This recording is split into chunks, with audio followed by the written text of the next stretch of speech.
Okay, hi. Welcome to our webcast for June 24, 2016. My name is Christian Lebré, and this is Amy Asbrook, the director of Toujours Vivant, Not Dead Yet. Hello. Toujours Vivant, Not Dead Yet is an organization, it's a non-religious organization by and for people with disability and our allies. Our goal is to inform, unify, and give voice to disability rights opposition to assisted suicide, euthanasia, and other ending of life practices that discriminates against people with disabilities. Today's topics, we have 4. News brief. The British Medical Association votes against assisted suicide. News brief. Euthanasia applied unevenly in Quebec. Third one, the resistance next step. And fourth one, announcement, summer break. So I give the text to Amy Asbrook, so she guides us to these subjects. Thanks. News brief. British Medical Association votes against assisted suicide. At its annual conference in Belfast, Northern Ireland, the British Medical Association voted this week to maintain its opposition to assisted suicide and euthanasia. That was pretty exciting, especially given the bad news today about the Brexit vote. Yeah. This is very good news. Yeah, because Brexit is not a very good news. Right. For different reasons. Right. But the issue has been brought up before the British Medical Association almost every time they meet. And so once again, they've rejected going neutral on the issue.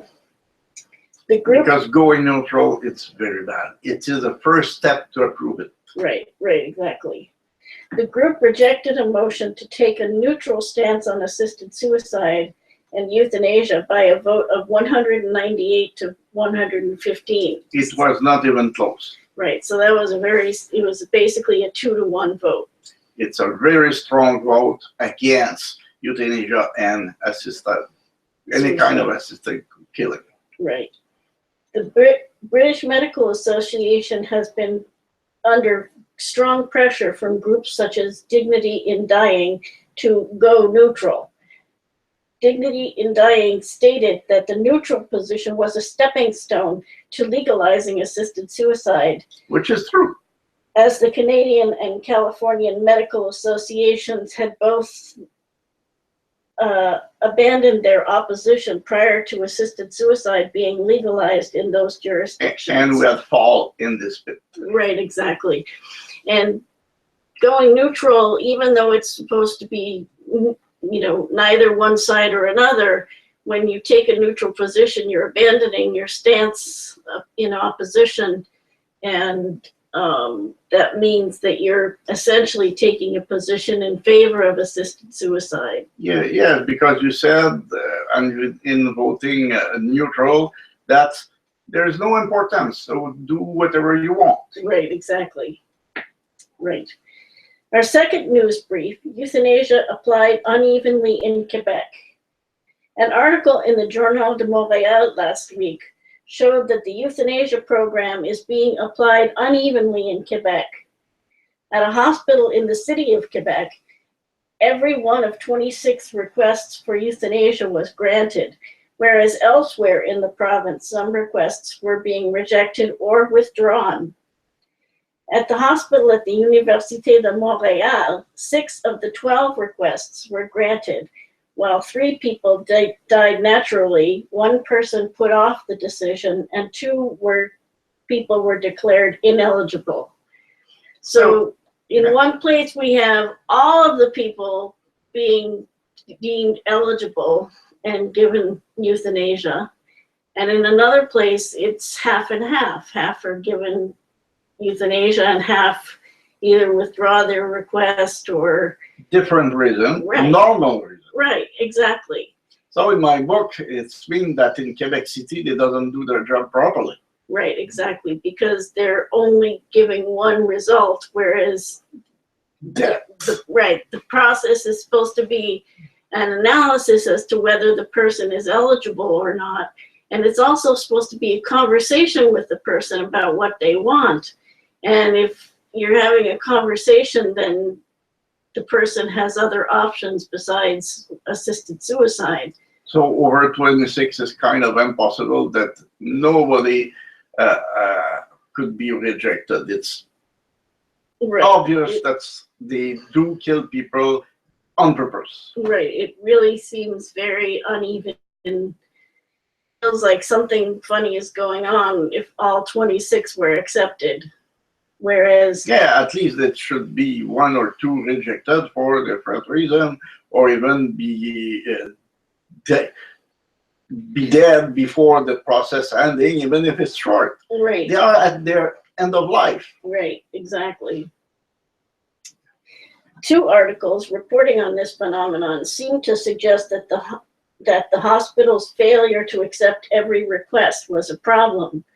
On the other hand, it would seem normal that a certain number of people would be ineligible for the procedure. That's just logic about the law. Right, exactly. It just seems logical that some people would be found ineligible, or they would die before the procedure is given, or they would withdraw their request. But If the job is done properly. Exactly. So, But it's exactly what we have told before. If you permit it, somebody will go too far. right, So Dr. L'Espérance in Quebec is becoming a death doctor. right. That's what we're afraid of. Yes, Right, we was afraid. right, And that's what's happening. right. The next item is the resistance, next step. After last week's webcast, the Senate voted to accept the assisted dying bill with the provisions limiting access to people whose death was reasonably foreseeable. With royal assent, assisted suicide and euthanasia became law in Canada on June 17th. Now that Canada has legalized medical killing, the resistance movement must enter a new phase. As Aubert Martin stated in the Living with Dignity newsletter, there is no question of abandoning the fight by thinking that everything is finished now that the law is passed. Our principles, our reasons, our arguments, and our will to protect the social fabric and vulnerable populations are not erased by the stroke of a pen, which formalizes the ideology behind assisted suicide. It's completely true. You could not write off the resistance just because you have passed a law. Right.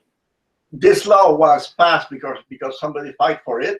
Now we have to fight against it to make sure that this law was reversed. Right, and it doesn't change the fact that this became law. Doesn't change the fact that we're opposed to it. It doesn't make it good for for vulnerable people. It doesn't do anything. It just makes our argument. It doesn't change our argument or make it any less valid. For a while, we was good citizen. We said that the tribunal say there will be a law. We say, okay, what could we do for making this law workable? And so we have to fight against, make sure that the logic came back and do the right thing. Right.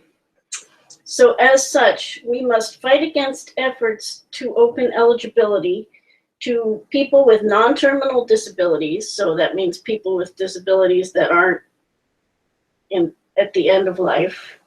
People who are incompetent, so make it so that people can't have euthanasia by advance directive if they're going to have Alzheimer's or have some kind of dementia. We want to fight against efforts to open eligibility to children and also to people whose only disability is psychological. The two last ones are awful. Killing children or people who doesn't have all the chance coming from their mind. Right. I couldn't believe that we could do that. Right. Adolescents are one of the highest risk groups of people for suicide, yet they're thinking about allowing adolescents whose brains aren't fully formed, who have not developed the capacity to make informed decisions, and who tend to have emotional extremes. Yes. They want to allow those people to make the decision whether You or lose not your first come on, son, again, girlfriend. your first girlfriend, and you say, "Oh, I want to die." Right. That's not a good thing to permit adolescents to give them Right. euthanasia or And obviously they wouldn't do that, but they, if it were also combined with psychological suffering being the only reason for allowing euthanasia, it could be something like that. It could be somebody who's depressed. Yeah, and particularly in mental health, medical science still have a lot to do to work on it. A lot. And every day something happens in medicine.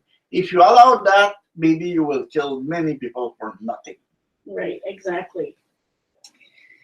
We also have to ensure that the safeguards in the law are adhered to. There aren't many safeguards in the law. And they are not very strong, but we have to make sure that the ones that are there are adhered to, and we have to continue to fight for stronger safeguards.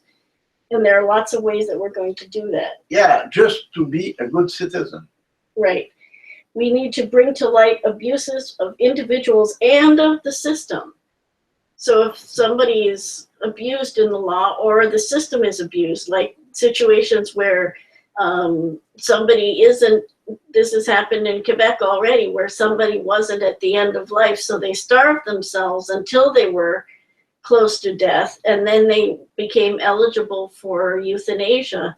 Now that's an abuse of the system, and we need to bring those situations to light, because, I don't think that the people who drafted the law intended for people in that situation to be allowed euthanasia, but they're getting it. Yes, and I don't know what group who fight against suicide do against this thing.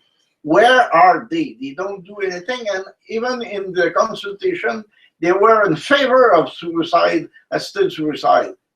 Right. I couldn't believe it. A life is a life for everybody, and the last minute of my life worth the life of anybody else. Right. That's the base of our society, and just like that, we just throw it away. Right. I don't know. Right. We also have to work to ensure that there is sufficient documentation and reporting of assisted suicides and euthanasia, so the program can be thoroughly studied and analyzed. Necessity. Right. So the documentation is the way that we're going to identify those abuses that I just talked about. And documentation is everything from the request that the person makes to the process the doctor goes through for deciding whether the person is eligible, to the actual administration of euthanasia, or prescribing pills for assisted suicide, and how that works. We want there to be plenty of documentation so that researchers can look at how the program works and doesn't work, and what needs to be changed. We also need to carry out those studies with an eye toward the effect on vulnerable populations and identifying failures in the system safeguards. So, for example, there's a situation now where a man in British Columbia who has MS wants assisted suicide, but his wife doesn't want him to die. He's living with MS, and he's in a nursing home and doesn't want to be in a nursing home. Live at home. Well, he says he'd rather die than continue to live in a nursing home.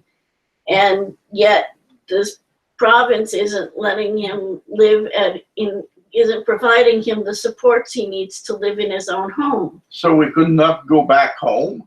And the trouble is the quantity and the quality of service that the province offer to this man, right. Not his will to be killed. Right. So it's a call for help. he isn't being pressured by his wife to have assisted No, suicide. but by the government, yes, the government push. Okay, go kill yourself. But he is vulnerable to the situation that he's in, not because of his disability, but because of the lack of community supports that he's facing. We also, and on that subject, we also need to fight for universal access to top quality palliative and self-directed home care services to enable people to stay in their own homes rather than being forced into institutions to receive end-of-life care or personal assistance services. And you can't have a struggle against assisted suicide and euthanasia without that struggle for palliative care and home-based community personal assistance services. You can't do one without the other because they're both essential. Yes, absolutely essential. We also need to continue to challenge the belief that life with a disability is a fate worse than death, and remove the institutional barriers to full participation in society for people with disabilities. And a lot of people are still fighting against the movie Me Before You, because that does portray the idea that life with a disability is a fate worse than death. Yeah, I tell myself, so your life will be easier. Right. That's not the way to think at all. Right, exactly. The character has everything except that he has a disability, so he decides that his life isn't worth living because he has a disability. Even if he very love the even woman. if he loves the woman, even if he's filthy rich, he has everything he could possibly want except that he's disabled. So we need to continue to fight against that idea that death is better than life with a disability. And we need to ensure that individuals are aware of their rights and responsibilities under the new law, and that public awareness campaigns do not perpetuate stereotypes about disability. So people need to understand what's in the law and what they can or can't do. And also they need to educate themselves so that, they understand that if they ask for assisted suicide, that's what they're going to get. And also we need to prevent the public education campaigns from using that idea that life with a disability is a fate worse than death. Finally, we need to defend the rights of providers to refuse to participate in euthanasia and assisted suicide, and furnish the means by which individuals may choose such providers, so that people can, if my doctor is willing to provide euthanasia, I want to be able to change doctors to one who doesn't want to provide euthanasia. That's my case too. If my doctor offer euthanasia and assisted suicide, I'm afraid of this doctor. Right. I doesn't want this doctor at all. I want a doctor who doesn't practice it. Right. We also have to develop the means to provide individual assistance to people who are being pressured to accept assisted suicide or euthanasia. And that's the situation that man is facing in British Columbia. Exactly. And right now, we don't have the infrastructure to provide him with much assistance. But we need to be able to provide assistance to people who are in desperate straits, who need help from the government and aren't getting it. So some group have to change their application, or we have to form new groups to offer some help to those people. Right. If we couldn't do that, right. For no reason. Right. We also need to build relationships with interested groups and institutions to share resources, develop services, and referral options. So there are existing groups that do some of this work, like independent living centers, suicide prevention groups, that kind of thing. We need to develop with them so that they can help us to help other people. And finally, we need to continue to educate lawmakers and the general public on the effects of assisted suicide and euthanasia on individuals, vulnerable populations, and society as a whole. A long-term process with the goal of removing this law, or at least dialing it back so that fewer people are going to be at risk. Yeah. And the only way that we can change people's minds is through education. So that's the next step in what we need to do. Yes, that's what we try to do every Friday here. Right. To finish with the words of Aubert Martin, taking care of those in need is not a diminution of dignity. On the contrary, it is an opportunity to demonstrate to the person their value and importance in society in spite of their decreased capacity. By defending these basic foundations of our society, it is not merely our loved ones or those who are fragile that we defend. We also defend the conscience of generations to come. In this sense, therefore, there is no room for giving up or defeatism for anyone who still respects the inherent and inalienable dignity of every human person and who remains concerned for the common good. We cannot give up. We cannot give up, I agree. So, Over Martin talk good. right. He's a good man. So, we say, vive la résistance. Vive la résistance. Toujours vivant, not dead yet. La résistance. Okay. We have one announcement, which is that our webcast is going on summer break. We're not going away, but the webcast is for... We're still working. Right, we're still working, but the webcast is taking a break. Webcast will be back on Friday, August 19th at the same time. So enjoy your summer. If something important happens, we will be back for a special transmission. But normally we will be back only in August. Right, exactly. So for more information about the subjects that we talk about here, you can visit our Facebook page at facebook.com/toujours vivant not dead yet, all one word. You can visit our website at tvndy.ca.